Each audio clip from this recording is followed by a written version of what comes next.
A single, jagged piece of gray rock just purchased an entire herd of prime mammoths, 3 beachfront caves, and a lifetime supply of saber-toothed tiger pelts. This was not a rare diamond or a magical artifact.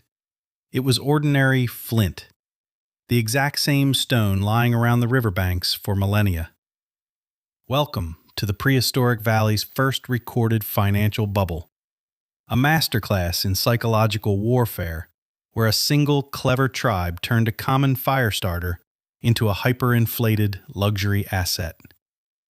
By the time the dust settled, the neighboring tribes were left holding worthless rocks in freezing cold caves, victims of an economic heist orchestrated without a single club being swung. Historically, economic exploitation required brutal warfare. However, this particular tribe realized something far more potent. It is much easier to exploit a neighbor's cognitive biases than it is to dodge their spears.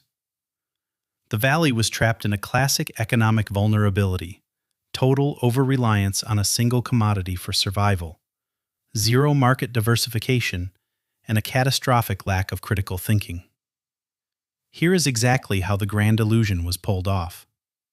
For generations, flint was treated as a basic utility. You picked it up, struck it against pyrite, made a fire, and forgot about it. But the manipulating tribe noticed a fundamental flaw in the valley's collective psychology. People do not value what is abundant, even if it keeps them alive. To trigger the scheme, the tribe quietly launched the world's first campaign of artificial scarcity: the secret hoarding. Over 2 winters, the tribe systematically collected every high-quality flint deposit within a 3-day march, burying the stones beneath their mud huts. The propaganda network. Instead of selling the flint, they sent travelers to neighboring campfires to spread terrifying rumors. The narrative was simple. The earth is dying. The flint veins are drying up. Soon the stones will no longer strike sparks, and the eternal winter will consume us. This was a brilliant exploitation of availability bias. Because the neighboring tribes suddenly saw fewer flints by the riverbanks, they instantly believed the rumors. The manipulating tribe then introduced their masterpiece: the premium grading system. They claimed that only their specifically blessed deep cave gray flint possessed the spiritual purity required to hunt efficiently. To prove it, they hired the valley's most famous hunters to exclusively use their stones during public exhibitions, effectively inventing influencer marketing before the invention of the wheel.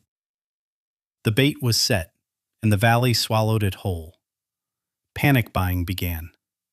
Neighboring tribes, terrified of being left in the dark, offered 2 baskets of berries for a single flint. The manipulating tribe shook their heads, claiming the supply was simply too low. The price jumped to a whole deer, then to a bear pelt. This is where the economic virus mutated from simple panic into the greater fool theory. The neighboring tribes stopped hunting for food altogether. They reasoned, why spend 3 days tracking a woolly rhino when I can buy a piece of deep cave gray flint today for 3 baskets of roots, and trade it to the mountain tribe tomorrow for half a bison? The valley's economy decoupled entirely from reality. The manipulating tribe even introduced a primitive form of fractional reserve banking. They began issuing dried clay tablets inscribed with a small scratch, a promise that the bearer owned a premium flint stone stored safely in the main tribe's high-security vaults. Suddenly, cavemen were trading heavy, unreadable pieces of mud back and forth, convinced they were multimillionaires in the making. The shamans of the valley even began certifying these rocks, declaring certain oddly shaped flints as unique spiritual assets, the prehistoric equivalent of an NFT. By the 3rd summer, the absurdity reached its absolute zenith. The entire valley was economically paralyzed, yet everyone felt obscenely wealthy. No one was gathering wood, repairing shelters, or curing meat. They were too busy staring at their collections of certified rocks and clay tablets, watching the value skyrocket. A single flint arrow tip was now worth an entire winter's food supply. The manipulating tribe knew the clock was ticking. Every economic bubble has a fatal flaw. Eventually, Someone will try to actually use the asset for its intended purpose. Before the illusion shattered, the orchestrators executed the ultimate pivot. Asset flipping. The tribe announced they would temporarily accept physical assets in exchange for their remaining sacred flint reserves. The wealth transfer. They systematically traded their hoarded, worthless stones and clay tablets for real, tangible wealth. They acquired the best hunting grounds, the deepest and safest caves, the sturdy wooden spears, and thousands of tons of preserved dried meat. The exit strategy. They quietly converted all speculative fluff into hard, undeniable infrastructure and survival resources, shifting the risk entirely onto their gullible neighbors. The crash did not happen with a bang, but with a clumsy accident. A clumsy gatherer from a neighboring tribe dropped a standard, uncertified, worthless river stone onto a boulder. It struck a massive, brilliant spark. A heavy, suffocating silence fell over the camp. The gatherer tried it again. Another spark. The realization hit the valley like a falling glacier. The deep cave gray flint was not special. The supply was not running out. The clay tablets were just mud. The intrinsic value of the asset was exactly what it had always been. Just a rock. Panic selling commenced within minutes.